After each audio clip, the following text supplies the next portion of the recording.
Bom, então o Saint-Simon antecipou muita coisa que o Comte, que é considerado o pai da sociologia, o pai do positivismo, né, que o Comte desenvolveu. Ele realmente teve uma influência muito grande sobre o Comte.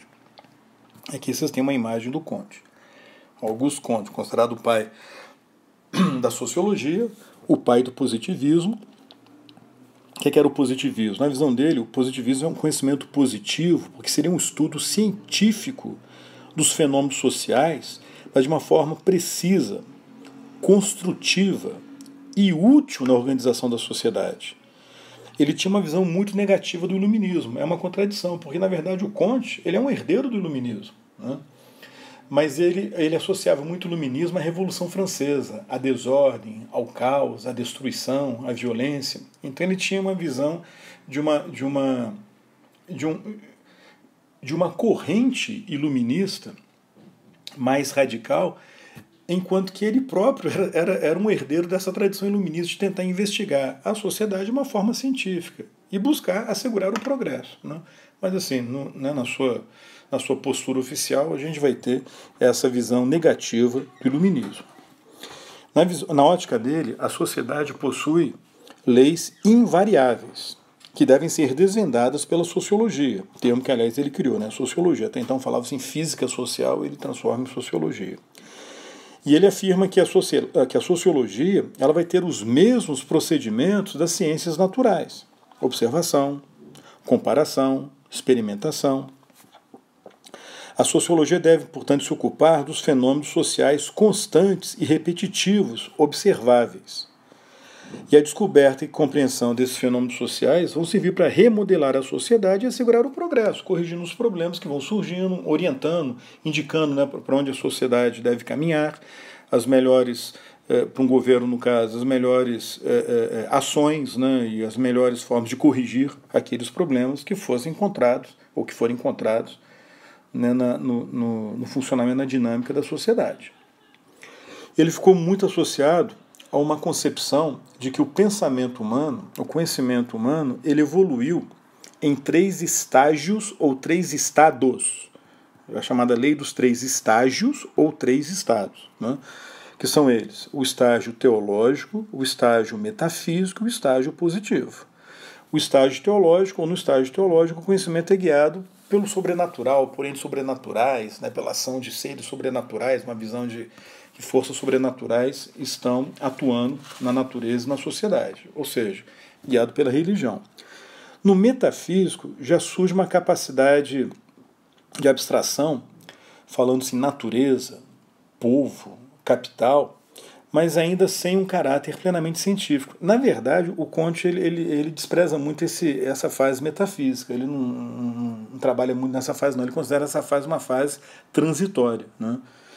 Entre o teológico e o positivo. E o positivo seria a fase do conhecimento baseada na ciência, com leis descritivas da natureza e da sociedade. Uma evolução que começou com a astronomia, com a física, passou para a química, para a biologia e finalmente chegou na sociedade, quer dizer, na sociologia propriamente dita, formando-se um método científico comum e um conhecimento positivo, certo e pertinente. Okay? O positivismo não se limitou à questão do conhecimento, da interpretação da sociedade. Ele teve uma forte influência política. Por exemplo, o ideal de ordem e progresso, que está presente na nossa bandeira. O ideal de um Estado forte, interventor e reformista, interventor na economia e reformista, capaz de manter a ordem, quer dizer, manter o movimento estático da sociedade, a religião, a família, a propriedade, o direito, mas ao mesmo tempo assegurando o progresso, o movimento dinâmico da sociedade, a industrialização, a modernização. Então, uma tentativa de conciliar o tradicional com o novo, né, com o moderno.